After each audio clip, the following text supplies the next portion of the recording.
Olá, pessoal. Essa videoaula aqui vai falar sobre os agentes e os processos que modificam o relevo terrestre.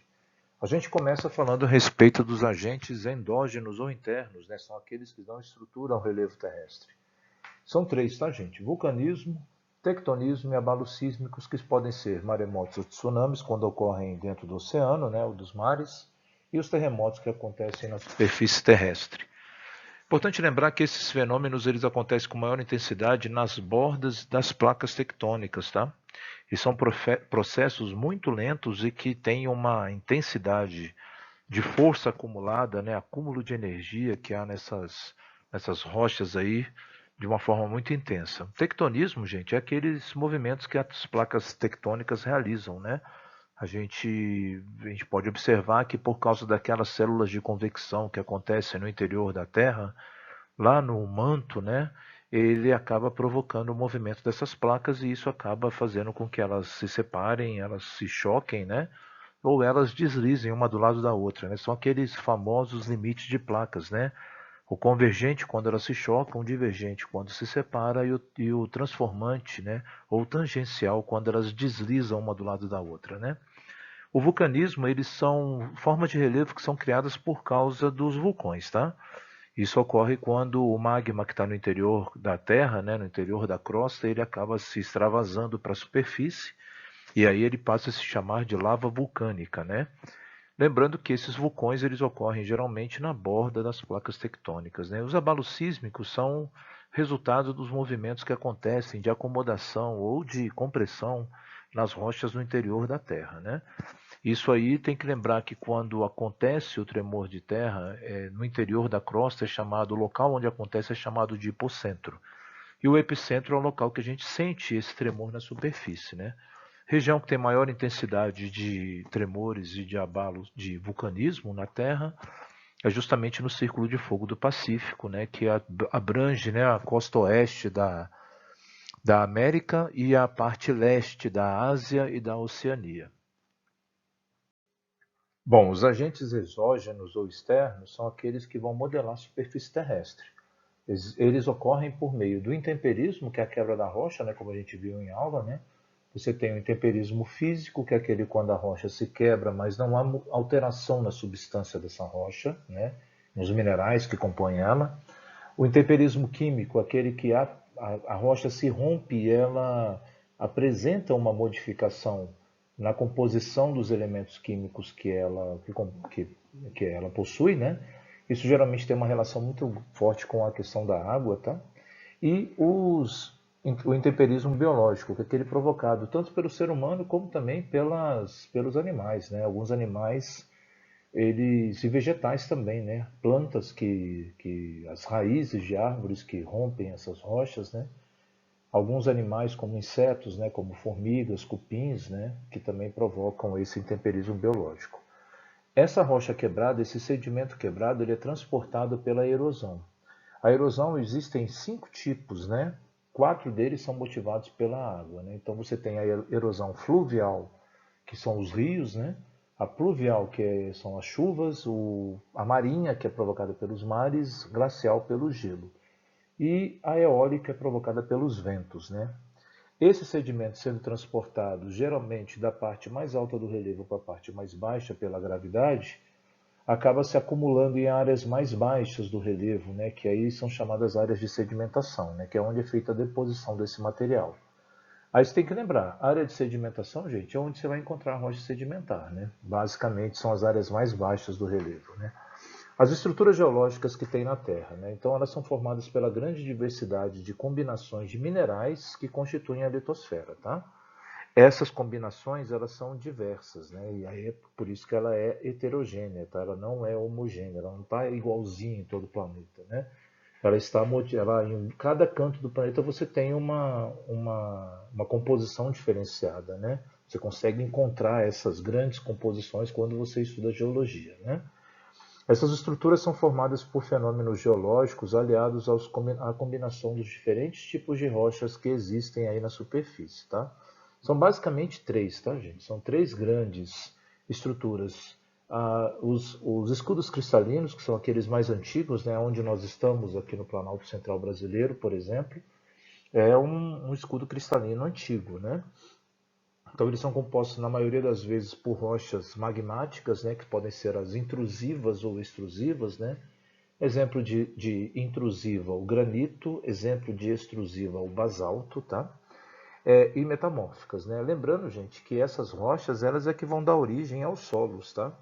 Então, aquela quando a gente estuda solo e vê lá rocha mãe, rocha matriz, né?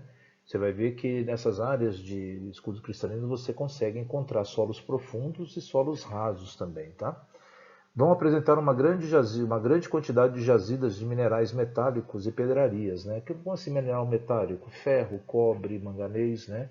Pedraria, gente, seriam as pedras preciosas, tá? Então, diamantes, rubis, esmeraldas, turmalinas, né? São exemplos de pedrarias, tá? As bacias sedimentares, elas são formadas justamente nos lugares mais rebaixados do planeta, onde acontece a sedimentação, né? Esses sedimentos são transportados pelos aqueles tipos de erosão que a gente já falou, né? E você vai encontrar jazidas de combustíveis fósseis, né? Principalmente carvão mineral, petróleo e o gás natural, tá? Lembrando, gente, que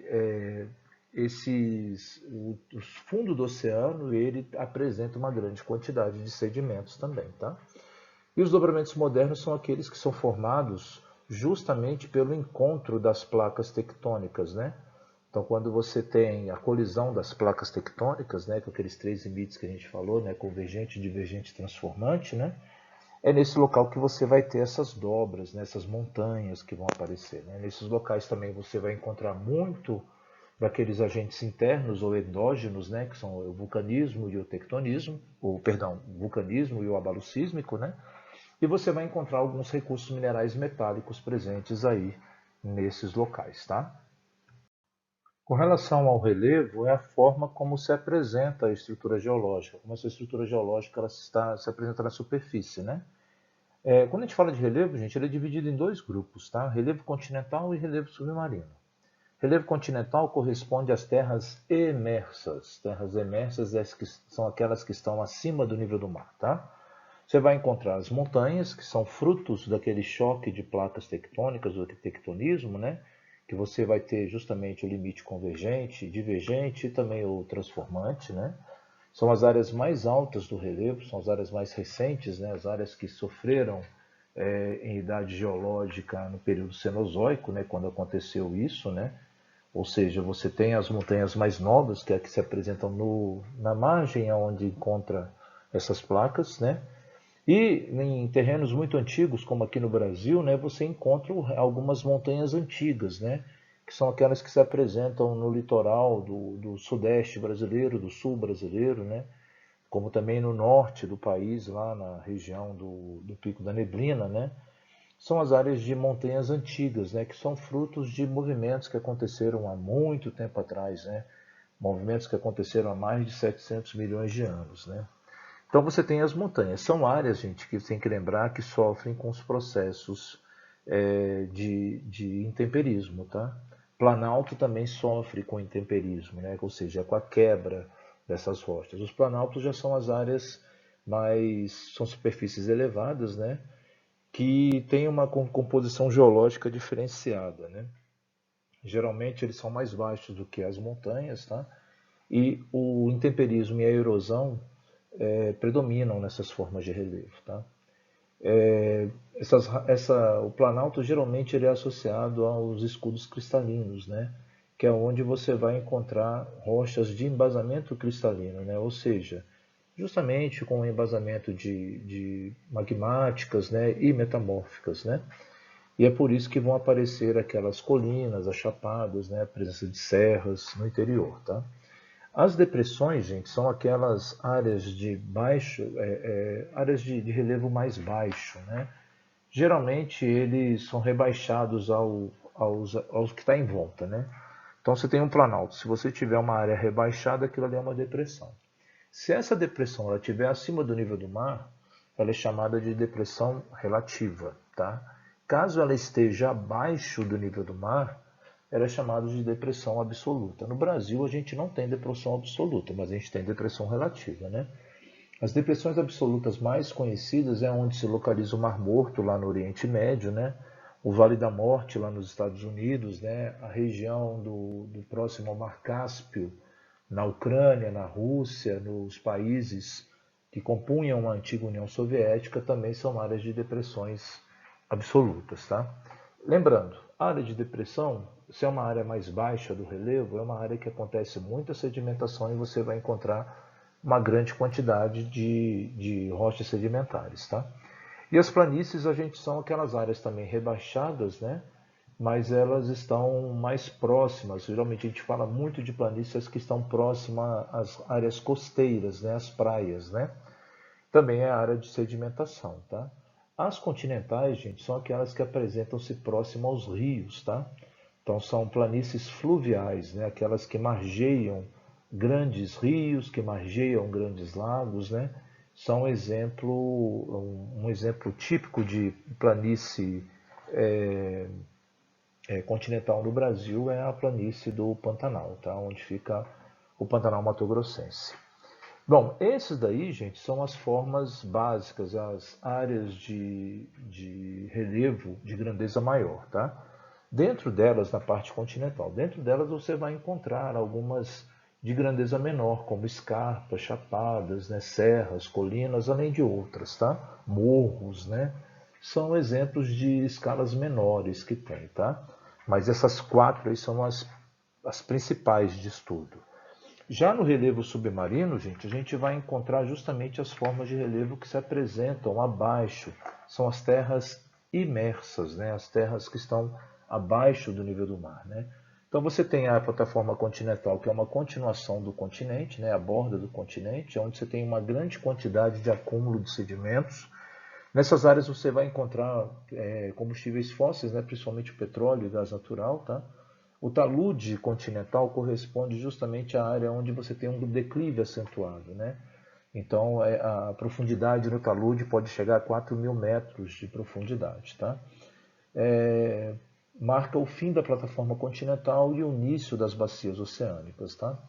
As bacias oceânicas, elas são áreas do fundo do oceano relativamente planas, né? Que chega a atingir 5 quilômetros, né, de profundidade, tá? De 3 a 5 quilômetros de profundidade, também apresentando rochas sedimentares. As fossas oceânicas, gente, são as áreas onde tem contato de placa tectônica, tá? Então, por exemplo, na placa de Nazca com a placa da América do Sul, ou seja, no litoral do Chile, litoral do Peru, você não tem plataforma continental, você tem direto aí uma fossa oceânica que marca justamente a área onde as placas estão se chocando, tá? Então a parte mais pesada da placa, ela acaba afundando. E aquela que é mais leve, né, entre aspas, né, ela passa por cima, provocando os dobramentos, né, as montanhas, né? Então, essa área aí que você vai ter desse choque é justamente onde formam-se as fossas oceânicas, tá? São lugares com grande profundidade, viu? Muita profundidade. E as dorsais oceânicas, gente, são as áreas de divergência, né? Então, quando as placas se separam, elas provocam uma ruptura da crosta, né? Extravasa o material do interior da Terra, né? Que é a lava, né? O magma chega até a superfície virando lava, e aí você tem a formação de grandes montanhas, justamente nessas áreas de divergência no interior dos oceanos, tá?